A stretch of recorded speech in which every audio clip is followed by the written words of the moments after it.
The first slap of shock hit me before sunrise, and it wasn't even the kind you could laugh about later. It was the kind that grabs you by the throat and whispers congratulations. Your life is about to get beautifully and catastrophically ruined. Because at 6:12 a.m. in Manhattan, I found myself staring at the one man I should never want. My best friend's father. His name was Alexander Hale, the man everyone in New York either feared, admired, or secretly worshipped.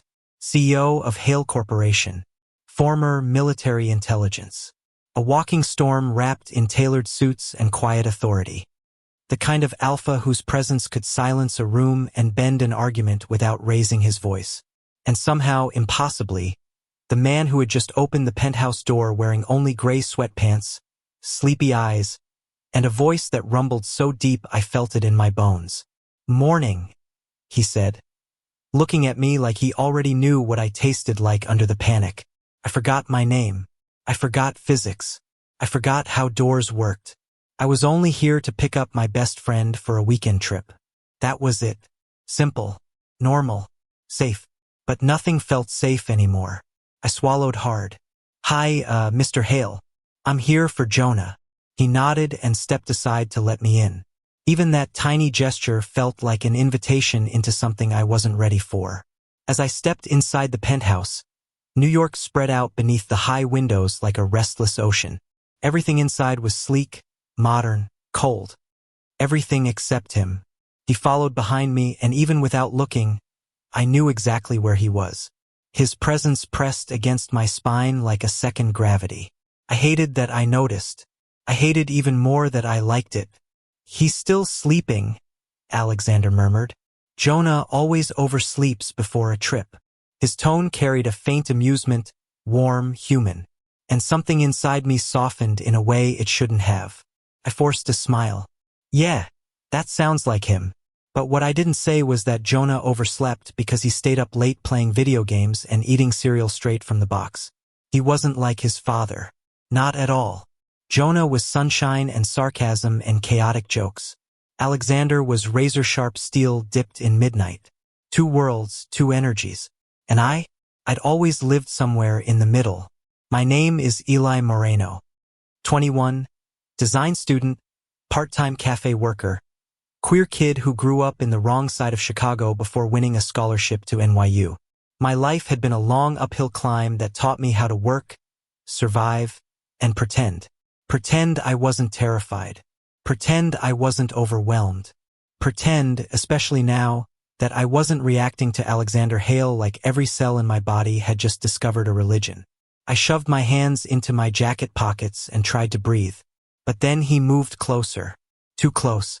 There's a kind of scent that powerful alphas have.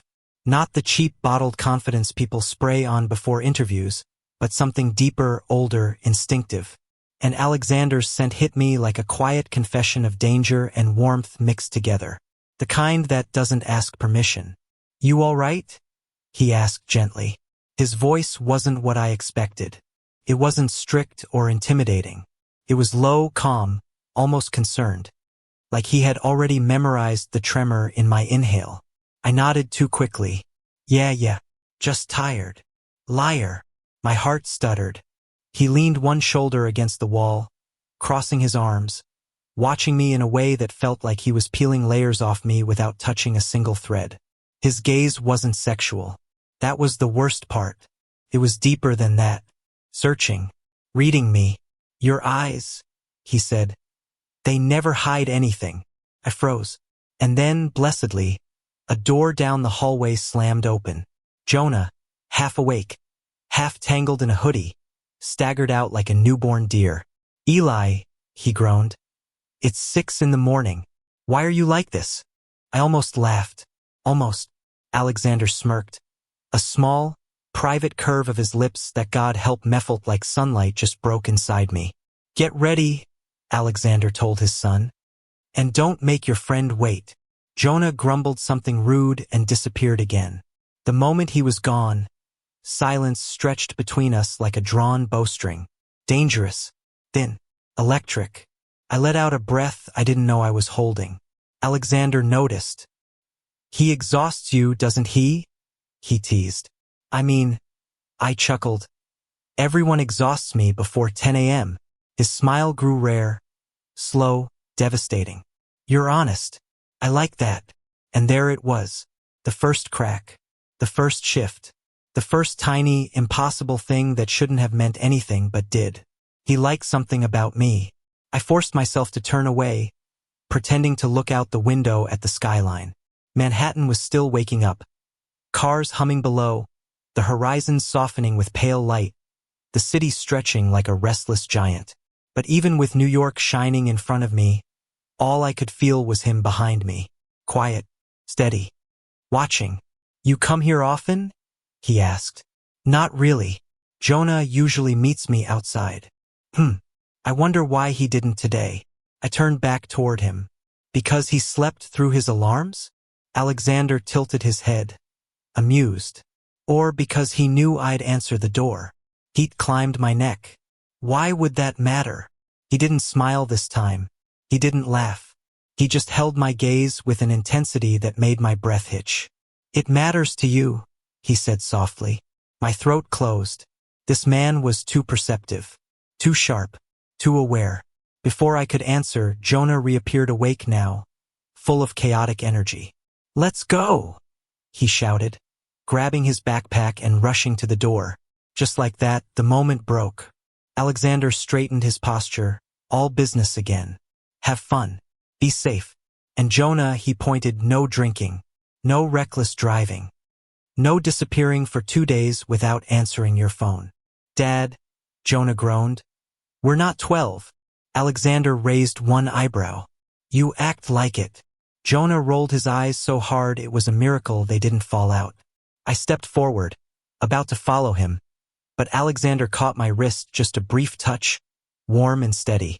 Eli, I turned. Stay close to him. He listens to you. I exhaled slowly. Of course. I always do. He nodded. His fingers released me, but the ghost of his touch lingered long after I walked out the door. The weekend passed normally. Well, as normally as a weekend can when your brain is secretly replaying the way a powerful alpha said your name. But the real shift came 2 weeks later. Jonah had invited me again, this time to study for finals. He was terrible at studying, and I was terrible at saying no, so I ended up at the Hale penthouse once more. Except this time, Jonah left me alone in the living room while he went to shower. And Alexander was home. He walked in from the kitchen holding a mug of coffee, suit jacket off, sleeves rolled, forearms tanned and veined, hair slightly messy like he'd run his fingers through it in frustration. Evening, Eli. My pulse jumped. Hi, Mr. Hale. He took a seat on the opposite end of the couch, but the distance did nothing. His presence filled every inch of the room. Studying with Jonah? He asked. Trying to. I laughed. He gets distracted easily. Alexander hummed. He always has. You keep him grounded. I appreciate that. There it was again. That softness. That sincerity that should not belong to a man who ran a corporation with an iron spine. I shrugged. I like being around him. He's good for me. Are you close? There was something new in his voice. Something quiet, laced with curiosity, and something darker. He's my best friend, I said. We're like brothers. Alexander relaxed, almost imperceptibly. I'm glad, he murmured. You're a good influence. I smiled shyly. Thanks. That means a lot. He looked at me then, not the way a father looks at his son's friend, but the way a man looks at someone he shouldn't want but can't ignore.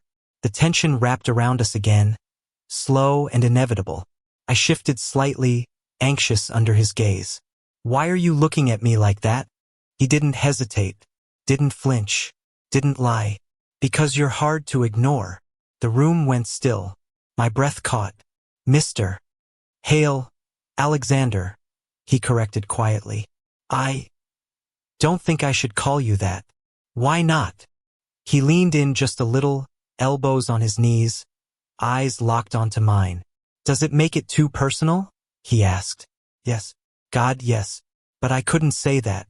Before I found words, Jonah's door opened again, and he shouted something about takeout, shattering the moment like glass. Alexander pushed to his feet, straightening. His voice returned to its cool professional tone. Enjoy your studying. Then he left the room without looking back. But I looked. I watched the way his shoulders moved, the quiet restraint in each step, the power coiled under self-control. That was the moment I knew I was in danger. Not because he scared me, but because he didn't. Over the next month, it became a pattern. To come over. Jonah would leave the room for 5 minutes, and Alexander would appear, as if pulled by some invisible gravitational thread between us. He never flirted. He never crossed a line. He never touched me again. But he watched me, listened to me, asked questions no one else bothered to ask. He saw me, and for someone who grew up feeling invisible, that was intoxicating. One night, it finally broke. Jonah had fallen asleep on the couch mid-study session. I tucked a blanket over him and stood to leave. But when I entered the hallway, Alexander was there, tie loose, expression unreadable. "You're leaving already?" he asked. "It's late," I breathed. "I should go." He stepped closer, slowly, giving me time to move away. I didn't. "I shouldn't let you walk home at this hour," he murmured. "Let me drive you." "You don't have to." "I want to." Something inside me snapped then, not loudly, not dramatically. Just a soft, quiet realization that I couldn't pretend anymore. "What are we doing?" I whispered. He inhaled sharply. "I don't know," he admitted. "But I haven't felt like this in years." A beat passed. A heartbeat. A lifetime. "Eli," he said softly, "tell me to stop, and I will." But I didn't. Couldn't. I just stood there, trembling, hoping, terrified. He stepped close enough for his warmth to wrap around me. "I can't want you," he whispered. "You're too young. You're my son's closest friend." "It's wrong." I nodded. "But I want you anyway." And with those 8 quiet words, my world tilted. That's where the real story began. I didn't sleep that night. I lay in my small apartment in Brooklyn, staring at the cracked ceiling like it held some kind of answer. My chest felt too tight, my mind too loud. Every time I closed my eyes, I saw him, Alexander Hale, the man I should run from, the man I was gravitating toward like a star collapsing into its own gravity. I rolled onto my side, burying my face in my pillow, trying to ignore the way my body still remembered the heat of him standing inches away. I hated the way he made me feel, the way he saw me, the way he spoke like he'd been lonely for years without saying the words out loud. By sunrise, I gave up on pretending I'd slept and dragged myself out of bed. But he didn't let me run for long. 2 days later, Jonah texted me out of nowhere. "Bro, come over tonight? Dad's cooking." Miracles do happen. I stared at the screen. My stomach twisted. I shouldn't go. But Jonah was my best friend. I couldn't avoid his home forever. And maybe Alexander would be gone. Maybe he'd be busy. Maybe he'd pretend that moment in the hallway never happened. I could only hope. By 7 p.m., I was standing at the Hale penthouse door, heart pounding as I pressed the bell. Jonah swung the door open immediately. Finally, I was about to send a search party. Or a drone. I laughed, relieved. If Jonah was this loud, maybe tonight would be normal. Until I stepped inside and saw him. Alexander stood in the kitchen wearing a black button-down shirt, sleeves rolled past his forearms, cooking something that smelled too good and too warm for a man like him. His hair was slightly tousled, his tie nowhere in sight. And his eyes found me the second I entered the room. There it was again. The shift, the pull, a spark that shouldn't exist but burned all the same. "Evening, Eli," he said quietly. I swallowed. "Hi." Jonah tossed his backpack onto the couch. "Dad, you have no idea how lucky you are. Eli's coming over basically improves the IQ level of the penthouse by like 60%. Alexander's lips twitched. "Is that so?" "Absolutely," Jonah said, grabbing a drink from the fridge. "Without him, I'd probably fail out of college, join a cult, or become an influencer." "That last one is unacceptable," Alexander said dryly. I snorted. Jonah grinned. For a split second, everything felt normal. We ate dinner together. We laughed. We talked. Jonah rambled about a group project disaster. Alexander offered deadpan comments that made me bite back a smile. I tried so hard to look anywhere but at him, but every few minutes I caught him looking at me. Not intensely, not seductively, just quietly, like he'd forgotten how to look at someone with softness until he found me. After dinner, Jonah dragged me to the living room to show me a stupid meme video. I tried to focus, but then Alexander entered the room, leaning against the doorway with a glass of water. Jonah didn't notice, but I did. His gaze slid to me like it was a reflex he couldn't stop. Everything inside me tightened. After 10 minutes, Jonah's phone buzzed. "Oh crap, group call. I gotta take this." He rushed into his room and locked the door, leaving me alone, with him, again. I pretended to scroll my phone, trying to look nonchalant, but my fingers shook. Alexander stepped closer. Slow, controlled. "Eli." My breath caught. "Yeah. We need to talk." My stomach dropped. "About what?" "You know." I hesitated. Alexander, his jaw clenched at the sound of his name on my lips. He sat on the opposite end of the couch, a calculated distance between us. But the air still crackled. "I've been trying," he said, "to ignore this, to pretend it's nothing." My pulse hammered. "You should pretend. We both should." He nodded. "I know." Then he looked at Menet like he was choosing to, but like he physically couldn't stop. "But I can't." My throat closed. He continued softly, "I haven't felt alive like this in a long time." My heart throbbed painfully. I whispered, "Why me?" He didn't think, didn't blink. He answered like it was the easiest truth he'd ever said. "Because you look at the world like it hasn't destroyed you yet. Because you listen. Because you speak with honesty, even when you're scared. Because you challenge me without trying. And you steady the ground around Jonah." He exhaled. "And because I want you in ways I shouldn't." Heat rushed under my skin. My chest ached. "Alexander," I breathed. "You can't say things like that to me." "I know." "Then why are you?" "Because you deserve honesty." I shook my head. "Jonah, I know," he repeated, pain flickering in his eyes. "He's the reason I'm fighting this." Silence throbbed between us, full and heavy. I whispered, "So what do we do?" Alexander closed his eyes for a long moment. When he opened them, they were filled with something breaking. "We stay away from each other." The words sliced something inside me. I nodded numbly. "Yeah, that's the right thing." His voice dropped to a whisper. "But I don't think I can." That was the moment Jonah burst out of his room again, cursing about his group being incompetent. The moment shattered instantly, as if it had never happened. We didn't speak the rest of the night, but something had changed, irrevocably. The next week I tried avoiding him.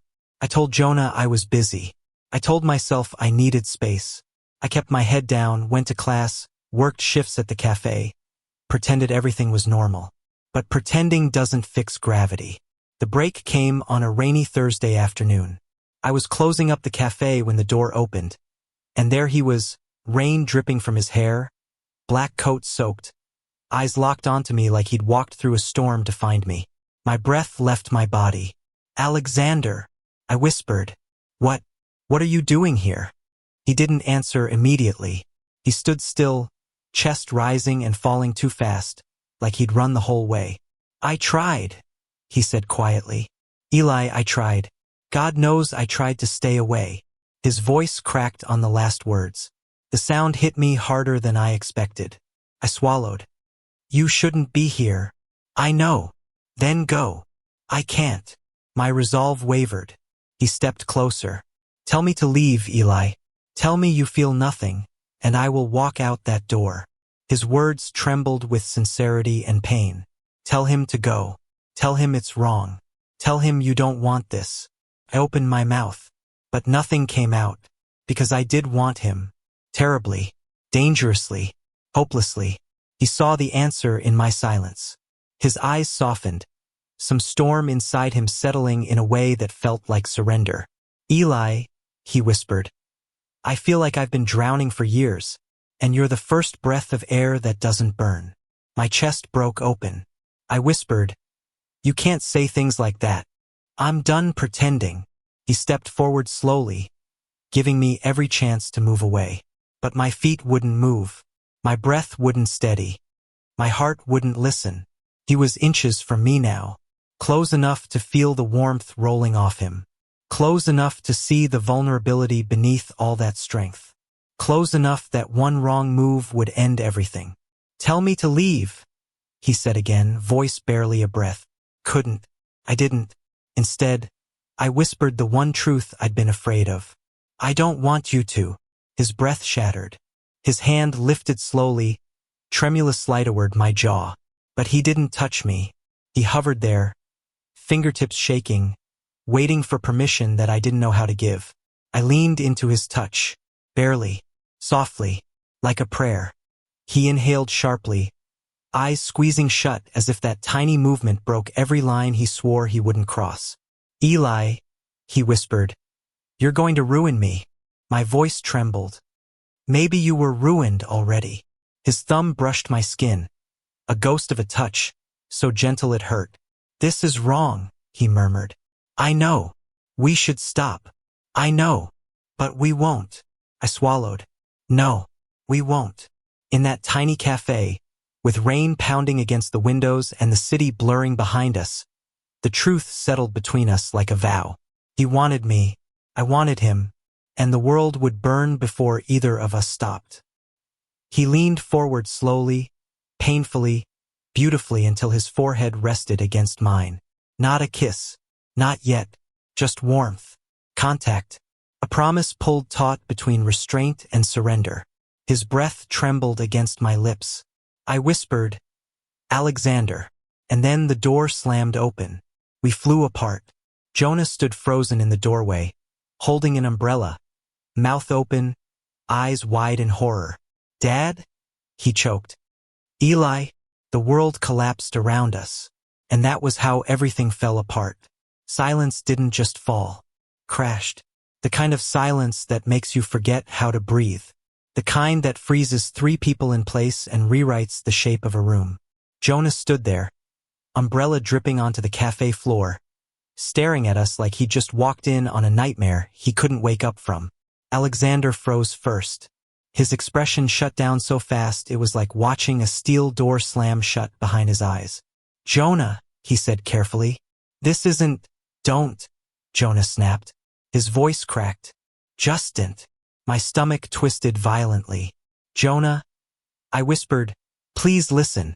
He turned toward me like I'd stabbed him. "You?" he said, voice raw. "You, Eli? Seriously? My dad?" I stepped forward instinctively. "It's not what you think. I didn't, he let out a strangled laugh. "Don't lie. I saw it. The way you were looking at him. The way he was Jesus." He shoved his hands into his hair, pacing like he was unraveling in real time. Alexander took a slow breath. "Jonah, let me explain." "Explain what?" Jonah exploded, spinning toward him. "That you're hitting on my best friend? That you got. Are you even listening to yourself?" His voice broke. Not in anger, in betrayal. And that hurt more than anything. He stared between us, chest heaving, rainwater dripping from his umbrella, to the floor like a slow metronome, marking the collapse of everything we had built. "I trusted you," he whispered to his father. "You told me you didn't date, that you weren't looking for anyone, that everything was about me, about family." Alexander's face softened in a way I'd never seen before, like someone had reached into him and cracked something open. "I wasn't looking," he said quietly. "I didn't expect this. I didn't want it." Jonah's voice shook. "But you wanted him." Alexander didn't deny it. That silence was worse than the truth. Jonah flinched as if the lack of denial itself had hit him. "Unbelievable," he breathed. "Absolutely unbelievable." He turned to me again, expression shattering. "I told you everything, Eli. Every stupid detail about my life. I let you into my home. I trusted you. And you," he swallowed hard. "You fell for my dad?" Tears stung behind my eyes. "I didn't mean to. I swear, Yeah, he choked. Then what did you mean to do? My breath trembled. I had no answer that wouldn't hurt him. No version of this truth that could be gentle. He shook his head slowly, backing away from both of us. I can't deal with this right now. Jonah, Alexander said firmly, stepping forward. Let me drive you home. No, Jonah said instantly. Don't touch me. Don't follow me. Don't talk to me. And with those final words, he turned and walked out into the rain. The door shut behind him with a dull, aching thud. The silence afterward was unbearable. I stood there shaking, staring at the door, waiting for it to reopen. For Jonah to come storming back in and call me an idiot or punch me or tell me we'd fix this. But the door stayed closed. Alexander exhaled shakily, running a hand over his face. I need to go after him. You should, I whispered. He looked at me, then really looked. His eyes were full of conflict, regret, longing, and something softer that broke me completely. This isn't your fault, he said. Yes, I said, voice raw. It is. No, he insisted, stepping closer but stopping himself halfway. Eli, look at me. The only mistake here was letting it go this far without thinking about the consequences. My voice wavered. Do you regret it? He froze. He didn't answer right away. And that silence twisted something deep inside me. I don't regret you, he said quietly. But I regret the timing. And I regret hurting him. I swallowed around the lump in my throat. Go. Be with him. He needs you. And you? He asked softly. I forced a broken smile. I'll survive. He studied me, his expression tightening, like it physically hurt him to walk away. Then he nodded once and left. The rain swallowed him the moment he stepped outside, leaving me alone in the cafe, holding the ruins of two bonds I cherished in trembling hands. We didn't speak for 2 weeks. Not me and Jonah. Not me and Alexander. Not even a text, a call, a passing glance. Silence became a fourth character in our story, one that lingered in hallways and inboxes and the spaces between heartbeats. I tried to give Jonah room. I tried to give Alexander space. But nothing eased the weight in my chest. Then, one afternoon, as I was leaving campus, I found Jonah waiting for me near the fountain, hoodie on, eyes tired, my breath caught. He didn't walk toward me immediately, didn't yell, didn't cry. He just stood there, hands shoved in his pockets, until finally he murmured, "We should talk." I nodded silently and followed him to a quiet bench. We sat far apart at first, like two magnets flipped the wrong way. He stared at the ground. I stared at him. The wind was cold. The city was loud. My heartbeat was louder. Finally, Jonah exhaled. "I'm not mad anymore," he said quietly. "Well, I'm still mad, but not the way I was." I nodded, letting him speak. "I felt betrayed," he continued, "by both of you. It was like I didn't know where to put the hurt." My voice was barely a whisper. "I never wanted to hurt you." He swallowed. "I know." We sat in silence another moment. Then he looked at me with wet eyes. "Do you love him?" The question hit me like a punch. I looked down at my hands. "I don't know yet, but I feel something. Something real." Jonah nodded slowly. "And he feels something too." I hesitated. "He didn't say that." "He didn't need to," Jonah said softly. "I've lived with him my whole life. I know when he's lying, and I know when he cares." A pause. Then, almost in a whisper, he added, "I never thought my dad would fall for anyone. Not after my mom. Not after everything. But you made him feel something again." My throat tightened. "Jonah, I'll walk away if you ask me to. I'll disappear from his life. I'll disappear from yours. Just say the word." He looked at me sharply. "I don't want you to disappear." I blinked at him. He sighed, rubbing his eyes. "I want time. I want things to slow down. I want you to figure it out without hiding, without hurting me." "I can do that," I whispered. "We'll go slow. I promise." He nodded. Then, slowly, hesitantly, leaned his head against my shoulder, like we were kids again. like nothing had broken even though everything had. "I'm not losing my best friend," he murmured. My chest cracked with relief. "You never will." He pulled away with a small, shaky smile. "And tell my dad," he added, standing up, "that if he hurts you, I'll kill him." I laughed through the tears. "I'll deliver the message." That night, I went to the Hale penthouse. Alexander opened the door within seconds, like he'd been waiting behind it. His eyes widened when he saw Meshach, hope, fear all tangled together. "Eli," he breathed. "Is everything—" "Jonah talked to me," I said softly. "He's okay. Not fully, but better." Alexander's shoulders sagged with relief. "And you?" he asked quietly. "Are you here to say goodbye?" I stepped closer. "No," I whispered. "I'm here to ask if you're willing to go slow, carefully, honestly, with him in mind. With all of us in mind." His breath trembled. "You still want this?" he asked, voice cracking. I reached for his hand. "Yeah," I whispered. "I want this. I want you." Something inside him broke open. He cupped my face gently, reverently, like he'd been afraid to touch me for years, and then finally kissed me. Slow, tender, careful, like he was memorizing every second. When we pulled apart, he rested his forehead against mine. "We'll do this right," he murmured. I smiled softly. "Together, together," he promised. And for the first time since the moment we met, everything felt right. Thank you for listening. If you find it interesting, please like and subscribe to follow the next stories.